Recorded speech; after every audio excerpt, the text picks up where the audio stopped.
What's up, everybody, and welcome back to the Week 5 MLS predictions. But first, we've got to talk about Week 4. There was 38 goals scored in Week 4.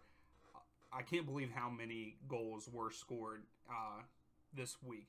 So we're going to jump in, review Week 4's games, and then do our predictions for Week 5. There's only 3 games for Week 5, so hopefully this video isn't going to be too long, but we'll see how it goes. It was a very exciting weekend. Atlanta United game. Woo! If anybody saw that, crazy. But let's go ahead and jump into it. We got FC Cincinnati versus Inter Miami.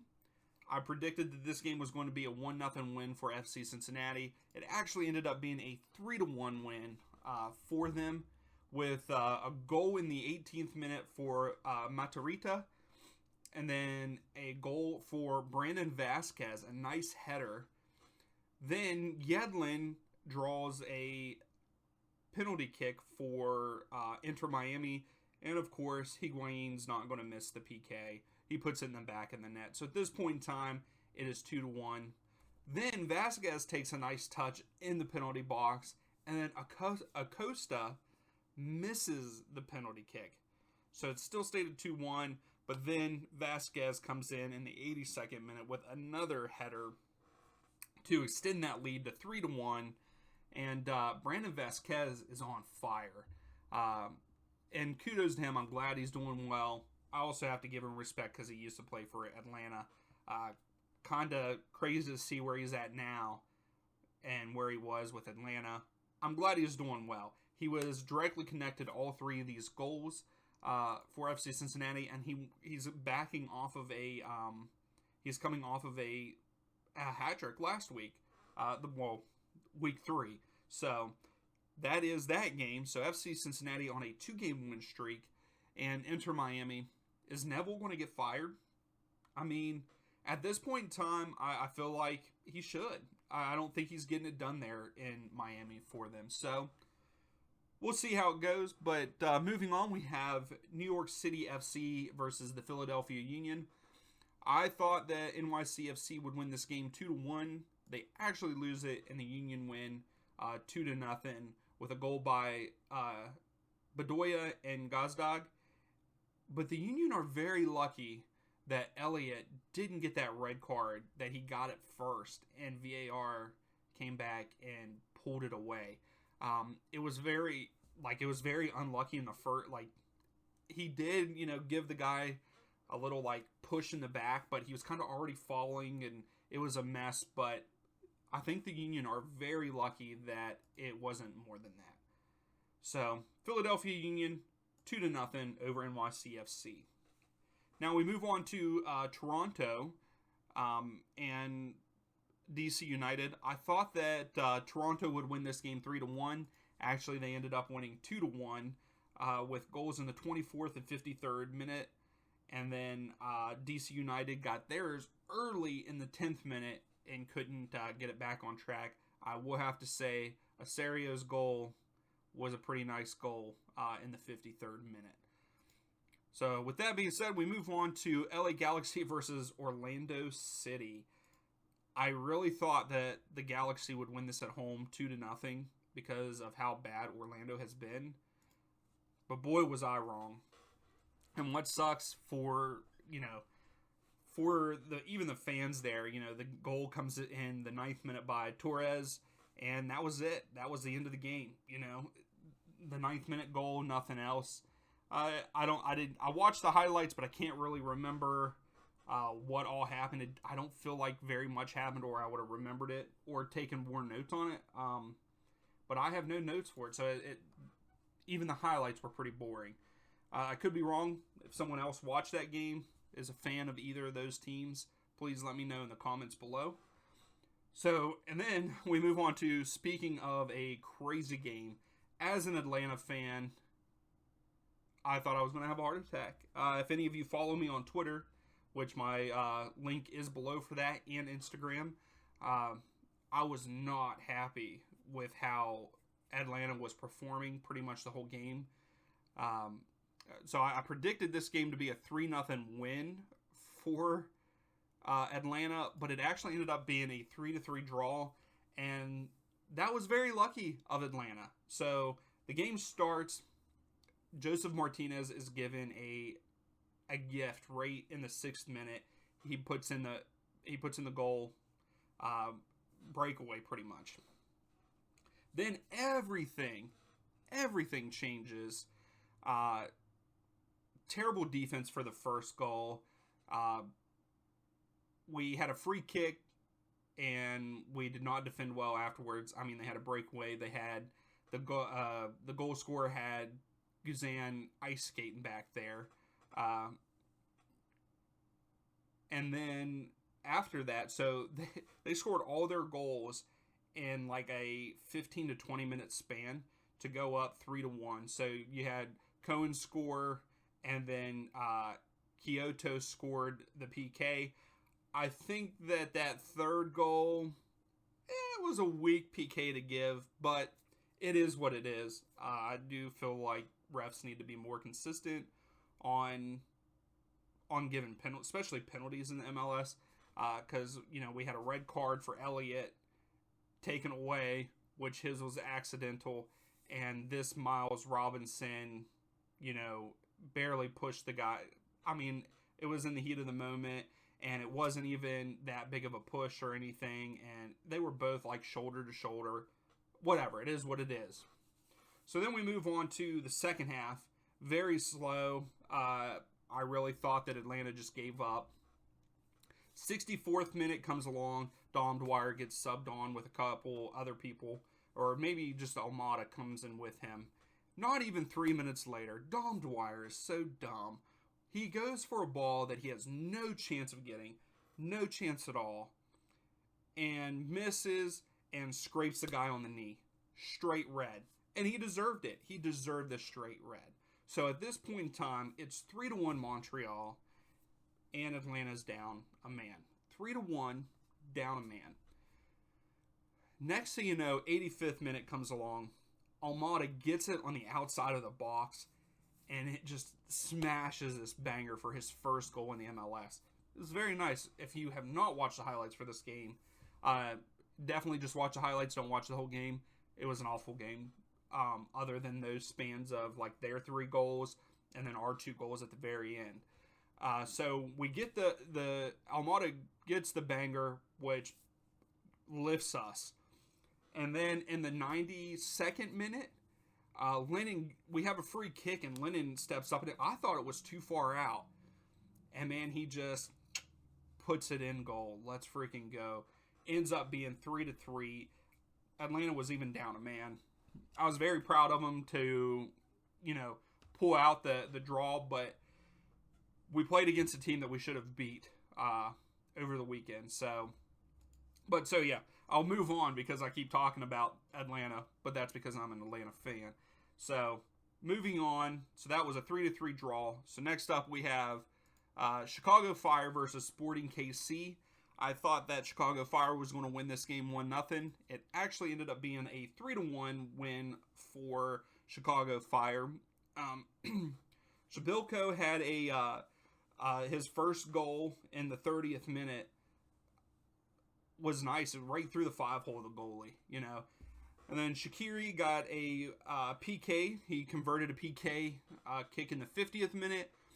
And then for Sporting, their goal came from Espinoza in the 56th minute.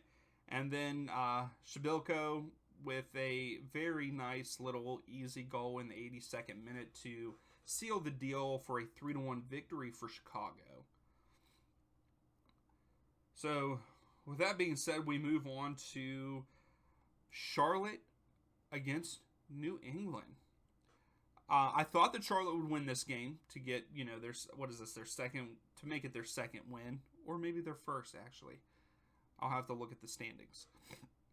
But I thought they'd win 2-1 over the Revs. It actually ended up being 3-1. So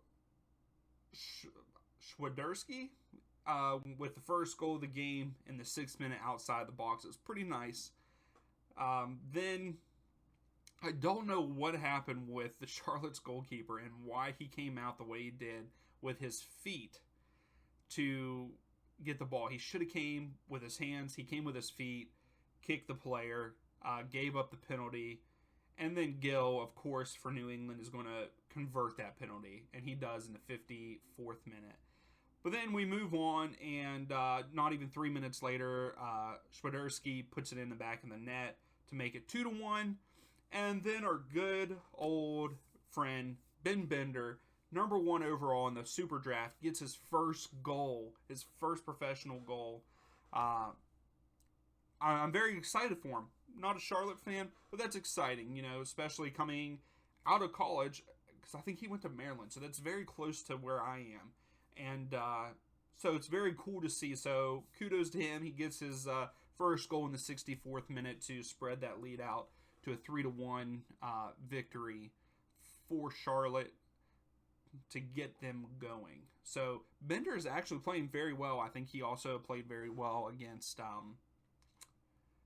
I thought he played very well against Atlanta too. So, but next up we have Minnesota. Minnesota versus San Jose. Not too much went on here. And it was a 1-0 win for Minnesota. I'm getting all confused now. So I thought it was going to be a 2-2 draw, and it was actually 1-0 win for Minnesota, with Amarilla scoring in the 32nd minute. So not too much went on. It looks like there was a good bit of yellow cards handed out. I felt like yellow cards were handed out pretty quickly in games this weekend. I don't know if anybody else noticed that. They didn't take very much, because I think even in the Atlanta game, there was 2 of them real quick in the game, and it even looked like that one very early. So maybe refs setting tones real early, but then they needed, once again, consistency. I would not want to be a ref at all, but it is what it is. So next up we have FC Dallas versus Portland. Yep. I thought FC Dallas would win this game 2-1, and they actually ended up winning 4-1 over the Timbers. So we had in the 26 minutes, so it took until the 26th minute to have a goal, and the first 3 goals within 10 minutes were Jesus Ferreira coming off the crossbar and in the 26th minute. He had a nice header from across for his second goal. His third goal was outside of the box, and it was kind of a banger. So 3 goals in 10 minutes, hat trick. I mean, let's go. And then for Portland, Nezgoda, I think that's how you say it, had a nice little chip up over the goalie. It was a pretty nice little goal. And then, I guess, a late goal in the 77th minute for Paul Arriola. And I believe that is his first goal for FC Dallas. So, FC Dallas with the 4-1 win.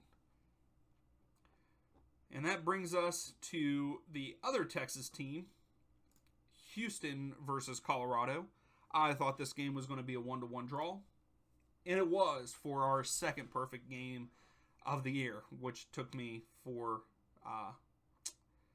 weeks to get the second one. So, with that being said, we had our first goal came in the 42nd minute for Colorado, and it was Kay. Nice back post tap in off of a corner kick. And then Pasher in the 90th minute for Houston. It was a pretty easy goal. It was a breakaway. It was just 1v1 with him and the keeper. And he puts it in to tie the game and steal a point from Colorado. So moving on to probably the hottest team in the MLS, Salt Lake City against Nashville.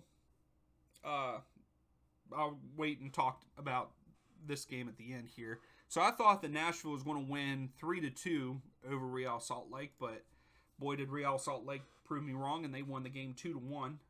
So right off, real quick, Bobby Wood, he's making a statement in the MLS this year for coming back. He had a nice header at the near post off of a corner kick in the 2nd minute. Then Walker Zimmerman's header came from a corner kick also, and It was nice. It was a nice header. I got to see it live on that one. And then Real Salt Lake in the 54th minute put it away. Schmidt with a back post goal off of a cross through the 5-hole of the goalie. So the first 2 goals from Bobby Wood and Zimmerman came off of corner kicks, whereas this one came off of a cross. But then the biggest thing that came from this game for me was Dax McCarty in the 94th minute. What were you thinking, Dax? What were you thinking? He gets it in the I can't remember who the player was. I think it was, Davis. Davis had the ball, falls down at the flag, and Dax decides to take his foot and pretty much kick Davis right in the stomach. Dax McCarty deserves this red card, and to be honest, I think he should be suspended more than just one game, because I know you have to sit out the next game, but for acting like that, that should not be tolerated, and it's very unlike a Dax McCarty to me. I don't feel like Dax McCarty is that kind of guy, so I don't know what happened throughout the game. I only saw the highlights, and I saw this highlight, but I believe that there should be maybe a 2-game suspension for this. You should not, and I'm pretty sure the whistle was blown before he did this kick, but I can understand sometimes with the crowd noise, you don't hear the whistle right away, but there's no sense when a guy's down on the ground like that, and you just take your foot and pretty much kick as hard as you can while the ball is in like his midsection to his nether regions. So, very sad to hear that. So, but Real Salt Lake gets the win 2-1 over Nashville. Which that leads us into our Sunday games. New York Red Bull against the Crew. I thought that this game would end up in a 2-2 draw. It actually ended up being in a 1-1 draw, with goals coming from an own goal for Room. But it looked like it was from Room, but they gave Barlow from New York Red Bull the goal, really. And then what a game, because all of the goals came right at the end, 84th minute, and then Darlington Nagbe coming up big in the 95th minute with a goal for the Crew to steal a point away in New York.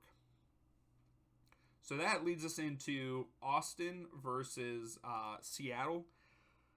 I thought Austin was going to win this 2-0. I should have probably said 2-1 because I knew that Seattle was going to at least score once against them.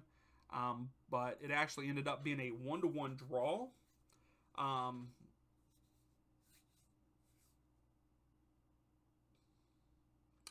Sorry. It looked like it was a very exciting game. There was a lot of nice shots. But there was also a lot of good saves by both goalkeepers in this game.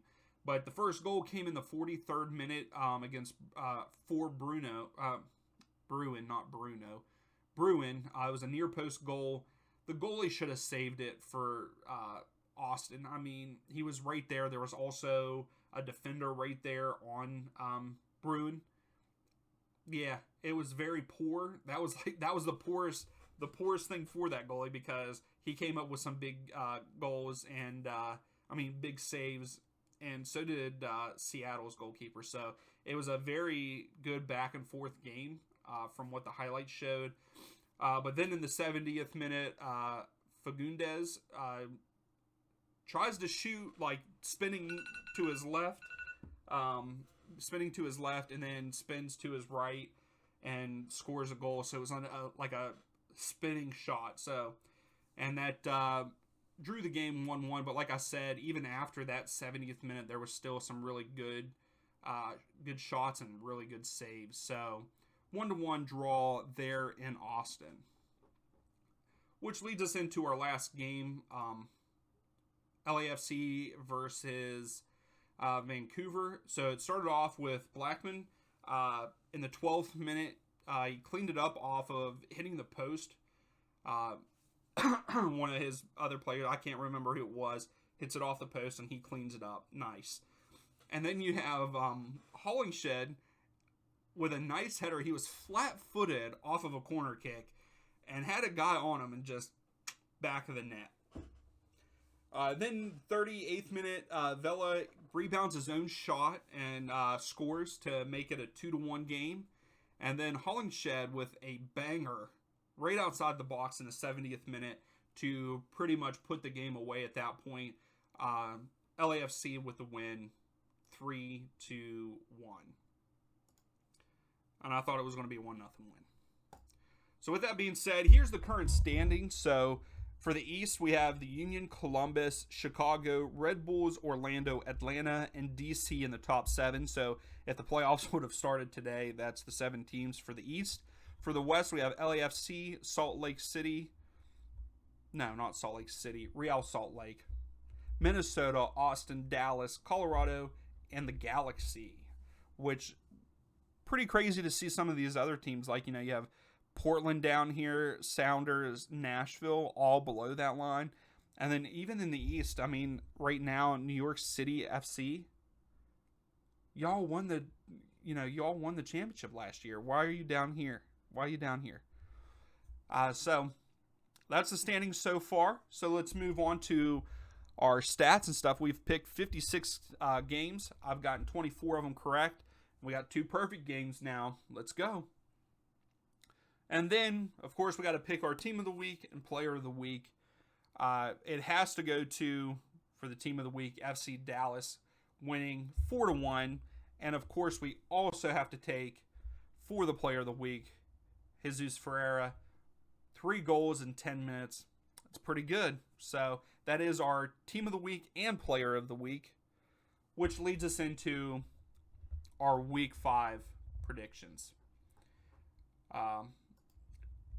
Really, there's only 3 games. We got Charlotte versus Cincinnati, Sporting versus Real Salt Lake, and the Timbers versus Orlando. I think that with this, I think that Charlotte, even though FC Cincinnati is playing very well, I think Charlotte is also playing pretty well recently. And I think that Charlotte will actually win this game 2-1 over FC Cincinnati, even though Brandon Vasquez and FC Cincinnati are on fire. I got a feeling that Ben Bender is going to get his second goal in this game. Second goal of the year in this game. And then that leads us into our final game of Saturday, Sporting against Real Salt Lake. I think that Sporting is going to finally get it together. I mean, in their last 5 games, it's loss, loss, win, loss, loss, where Real Salt Lake have won the last 3. But with that being said, I think that at home, Sporting KC finally gets a win. They win this game 1-0 over Real Salt Lake. And last but not least, we have Portland Timbers versus Orlando City. Orlando City is coming off of a win last week, whereas I think Portland lost. Yes, they did lose last week, which, yeah, I think they lost to... didn't they lose to FC Dallas? Yeah, 4-1. So, with that being said, though, I still think even though Orlando won their game last week, they're not that great. Timbers need to turn it around, though, I feel like. But here at Providence Park, it actually ends up in a 1-1 draw for Week 5. And that concludes Week 5. So, thank you all for watching. I appreciate it. If you like the video, please give it a thumbs up. Tell me what your thoughts were. Tell me what your thoughts were about the games for Week 4. I thought with 38 goals scored the whole week, that's a lot of goals. But yes, thank you for watching. Give it a thumbs up. We are pushing for that 100 subscriber mark. We're around 90-ish right now. So please share the video if you like it. And we'll see you next time.